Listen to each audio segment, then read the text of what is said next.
Subtle skills, big results. Welcome to the Ninja Selling Podcast. Welcome back, everybody, to the Ninja Selling Podcast. He's Garrett, I'm Matt, and gosh, we got a good one for you today. I guess we always have a good one for you. We wouldn't release it if it wasn't a good one. We should start it off with this is going to be kind of mediocre today. It is going to be a mediocre topic. Hit or miss. You might resonate with it, you might not, but it's okay if you don't. But we're happy you guys are here with us. And if you are brand new to the podcast, if you're new to Ninja, head over to ninjaselling.com. You can learn a lot more about the offerings, the trainings, the coaching, and everything that exists. And we have a great online Facebook group that you can also join. Head over to Facebook, search for the Ninja Selling Podcast. You'll find almost 16, if not at this point, over 16,000 people that you can collaborate with and grow with. And it's just an amazing experience. So, Garrett, good morning to you. How are you today, sir? I'm good, man. I'm rested. I feel good. I could knock the allergy of the pollen level down just a little bit, and that would probably take me to like a level 10. But I'm having a great day, man. It's good. It's good morning. Good. Awesome, man. Well, hey, we got a fun topic today. And I think this is crucial at any point in time. And we have talked about this in the past, mostly on the helping with deal making and also sharing business across the nation. But we kind of have a different approach to this right now, which is realtor-to-realtor relationships locally. Yeah. This came kind of to a front for me the other day. I was coaching a handful of people, and as we were working with them, Matt, I started to think about okay, so here moving forward, we're all going to have buyer agreements with our clients. We're going to go through and set the working relationship up, which on the episodes that we just did, I think maybe it was the last one, we talked about how buyers want this right now. The people that are doing the full-blown presentation, the clients are super excited about it. They're thankful that they have somebody that's showing up for them on that level. So I'm not worried about that anymore. Like that I'm like, great. Okay, that's going to work its way out as long as you all show up like professionals and take it seriously. There's a working relationship there. It's going to be great. The next piece then said, okay, so the nice thing with this is that really, as properties come up, we have the MLS available to us. We also, we've got a working relationship with our clients, and they're willing to pay us. For sale owners become very easy to go stop by and be like, hey, just want to stop by. I actually have somebody that might be interested in your property. That door is very easy to do because we know we're going to get paid as the buying agent. We have an agreement with our client. But then I started going back to, I was thinking back to an old friend of mine named Nate Bowie that I have not talked to in way too long. But Nate Bowie used to be an agent in the group in Fort Collins. And we were really good friends during the time of basically 2008 to 2009, 2010. We communicated a fair amount. And in that time frame, this is where inventory levels were through the roof. It was a crazy time to try to sell real estate. And Nate crushed it. Nate was an amazing realtor. And one of the reasons is that he had a huge database of realtors that he was incredible connections with. And he had a list. He just rolled through that list every single day, called a certain amount of agents. He's like, that's where I put most of my deals together. This started to kind of fester for me. And I'm like, oh my gosh, we are right now back to that scenario. We're back to that time. We're back to that opportunity in a very different way, because it is in our interest right now to pick up the phone and talk to other realtors, not just in your office. I feel like you've got your office, and that's great. And we should be in great communication with them, and we should be sharing. But Matt, this opens up the entire local market of realtors if you choose to embrace it. And they're all sitting out here right now going, how are we going to work our way through this? What is this going to look like? And I keep telling people, opportunity keeps showing up where we're sitting there and we got blinders on. All you got to do is just pull them back a little bit, look around. And I'm going, there's opportunity all around this. And this is one of them also. It really is. Actually makes me think about the podcast we just did on frequency of communication with your people in your database. We talked about how the more conversations that you have, the more opportunities you're going to have to talk about real estate with your people. But now think about it, the more conversations you have with other realtors in your local marketplace, the more opportunity you may have to make a match. Because maybe if you sat and looked at warm lists together, not that you're going to sit in there and go one by one or anything like that, but if you think about it, we all know people who are thinking about maybe doing something. they are waiting for the right opportunity. They need, but if there was the right match of a good buyer, maybe that they would be able to look at that and say, gosh, this is what we've been waiting for, which will allow us to go on to this next home of our dreams. Well, that other buyer might kind of be waiting around a little bit too. We don't know who those are. If you're connecting with other realtors, maybe all of a sudden there's a match. And it's like, hey, what if we just kind of pursued this opportunity and see if these buyers and sellers wanted to figure that out? And then boom, we've helped people accomplish a goal that they've been struggling with. So Matt, I'm sitting with you and I am the buyer's agent. I'm saying, Matt, this is so great. I'm so happy you're moving from Charleston to Redding, California, which I don't think I could get you to do. But we're just going to have a conversation about it. Redding's awesome. Don't get me wrong. It's a great place, but it's probably, there's a lot that's tying me down over here. There's a lot going on. A lot of moving parts around this. But, if you were wanting to make the move and I was your buyer's agent and we were meeting, we were trying to come up with, the value that I bring to the table and why we're going to sign an agreement and why you're going to choose me to be your agent. What if I had the value point of, one of the things I do on my day-to-day and my working relationships here in town is that I'm connected with about 40 top producing agents in this town. And we have a group, we actually work together and we basically try to help each other because a lot of times we all know of properties before that person hits. Sometimes people don't want to go on the MLS. There are properties out there that are like, I don't want the hassle of all these people coming through my house and all the, we're in a time of grief. We're in a time of this. We just need something easy and kind of covert and quiet, but we need to sell. Maybe it's a house like mine that I'm sitting in that's half under construction right now. And maybe that person doesn't want to sell. They don't want to have this thing showcased as the house that they weren't able to finish. And it's like, well, you know what? If you have anybody that would be interested in something like this, taking on a project, like we would love to talk to them and see if we can work out an agreement on a home like this.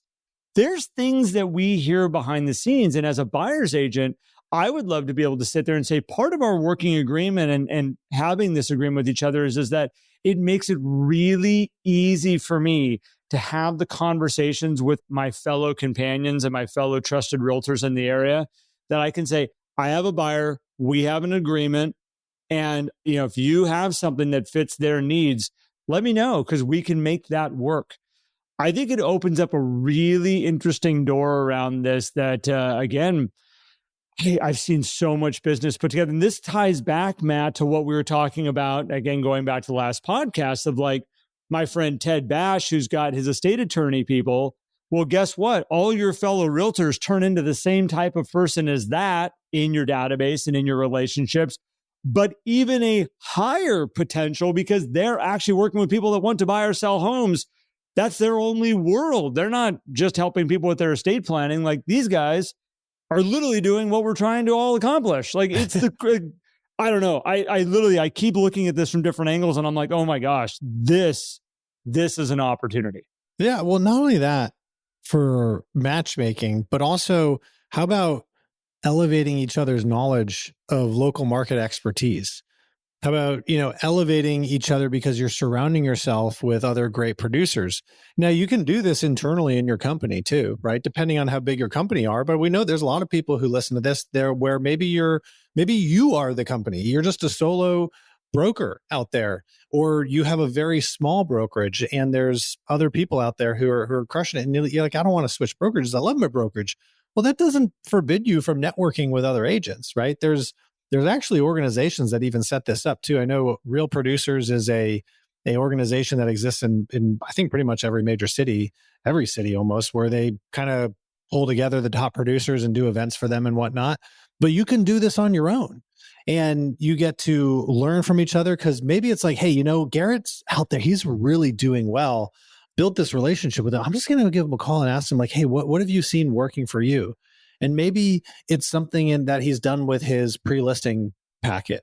Maybe it's something that he's done with his marketing or something that he's changed in terms of how he handles certain conversations. Or maybe it's something he's done personally that's helped him out in his business. And you're like, gosh, wouldn't it be great if we can learn together so that we can all grow? Because ultimately, the better that we are together, the better it's going to be for the real estate consumer too. Because then we get right back into the matchmaking part. And it's like, gosh, we have these people. Now, I got to think that would be a small percentage of the deals that'll actually happen through that.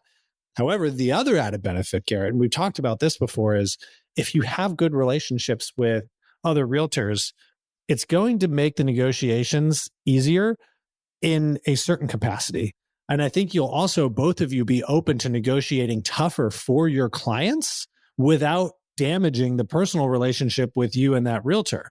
Because how many times, Garrett, have you heard people say like, oh gosh, this other agent was just so tough, I don't like them. And it's like, well, that's what we do in negotiations, right? Yeah. But you can still have a good relationship after a tough negotiation. In fact, you should. You should be like, man, dude, Garrett, hats off, man. Great negotiation with you and your client. You guys really pulled together a good deal. I've been in a lot of negotiations with people when you know the party you're negotiating with and you know getting into it, like, all right, so I'm gonna be negotiating here with Matt here on this one. He's bringing the person on the other party on this, and one of the reasons I respect Matt so much is Matt can be ruthless when it comes to fighting for his clients. But it's a respect thing. It's like, instead of that jerk realtor on the other end, it's like, no, I know where Matt's coming from and I know what he's about. And yeah, he's going to fight for his people. And I respect that for him. By the way, I'm going to fight for my people in the same scenario.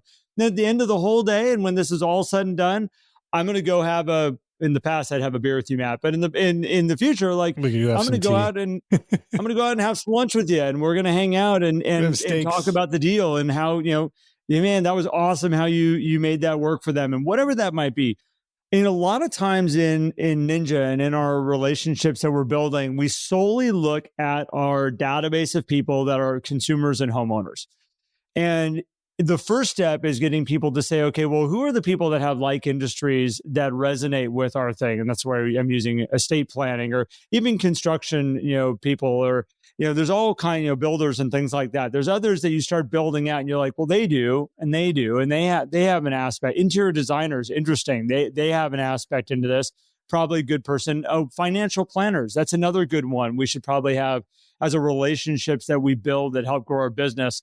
Very, very, very few people, if any, really truly look at the fellow realtors in their local market as somebody they need to build a relationship with, that they need to be having their forward calls with. They count as one of their 50 people for the week. We used to actually, if you go back to it, we would say your fellow realtors didn't count as one of your 50 for the week. And I'm moving forward here right now going, oh, yes, they do. Oh, they totally do. Like, you talk about a worthwhile conversation. Now, you don't want to just sit there and complain about the marketplace. Let me clear this up real fast. No, well, that's not a worthwhile. You're not learning about the other person. No, but I know that. Okay, so let's go back to Nate for a second, Matt. When Nate used to make these calls, he used to tell the person he's working with right up front, I don't want to have a big fluffy conversation with you. That's not why I'm calling. When I call and when we do this call, it's very quick. It's a scheduled time I think it was every 2 weeks or so. And we're going to do quick halves and ones. They would come on. Hey, how's it going? How's your day going? All right, boom, let's go. And they had their lists out. They were ready to go. And they boom, halves and ones. And they'd be like, okay, I think I got a match for that one. I might have a match for this. Okay, let me follow up with you. I got a couple more phone calls to make, and I'll circle back around with some information on these. And he was off to the next one. Super powerful phone calls. And again, it was a working agreement that he had with them. This is the mentality you want to kind of get into this. We're building relationships, we're building connections, we're working together, but we have to have a clear understanding of what these calls are. And you all know it. And I know you all know the realtors in your market right now that you're kind of going, that would be a person I would be interested in doing this with. Whether it's 40 or whether it's 4, like, this is someplace you can just start building this group out, figuring out who your people are. I think it's going to be one of those like hidden things that we're like, well, look at that. Look what came out of this. Yeah, particularly through what we're going through, right? Because you're going to have more conversations in all likelihood, because how do you know what the offerings are, right? We're going to have to call, go search for it here and there and all these things. And if everybody's phone's going to be blowing up due to a lot of that stuff, which calls do you think the realtors are going to answer from other realtors? The ones that they know, the ones that are their friends. They're going to pick up the phone. We're like, oh, it's Garrett. Dude, yeah, I'll pick up the phone from that. Right. And you're going to learn a lot more. Now, this is sad. I'm not saying that like this is a great thing that's going to potentially happen, that all of a sudden some people know and some people don't know. That's going to be a problem. However, since it is a problem, or potentially will be a problem, to your advantage, if you have really good relationships, you at least won't have as much of the problem, which can help your clients. And that's what we're trying to do here. Better realtor to realtor relationships is better opportunity for your client, which means it's a win-win-win. Yeah. Win, because the other side client too. So we got, client to client through the two intermediaries, 4 wins. It's an interesting thing when you do an off-market sale, when it doesn't actually hit the MLS. I mean, and this is where you need to have the clear conversations with your seller of like, here's the options, here's the wins of going on the MLS, and here's the drawbacks of it. But here's also the wins of not going on the MLS. And you give them the option of how they want to sell. I'm here to help you negotiate and work through this process, give you all the paths that you can possibly take. But it's an interesting thing. There are the right people out there that not going live, it is a win for them. There's also the buyers out there that it's a win for them too.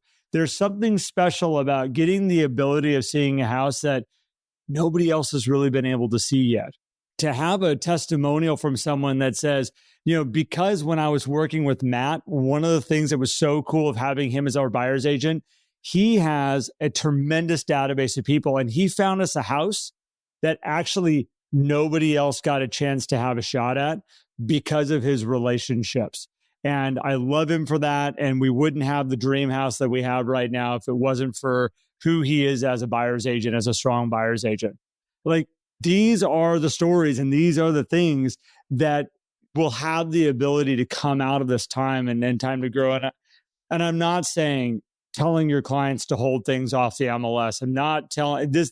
There's no win. And this is the beauty of all of us having, well, all of us, all of you guys having your own agreements out here and having your structure with your clients, is that the agreements are made. The working relationships are defined. Now it's just helping them in any way, shape, or form that we can introduce them to a property that's going to work for them. And again, I think that you all are thinking about it. I had somebody the other day that I was coaching, and I said, real quick, give me 5. I don't want 40. Give me 5 of the top realtors that you would want to have these conversations with. And they rolled off his tongue so fast. And he struggled with the last one. He was kind of like, maybe.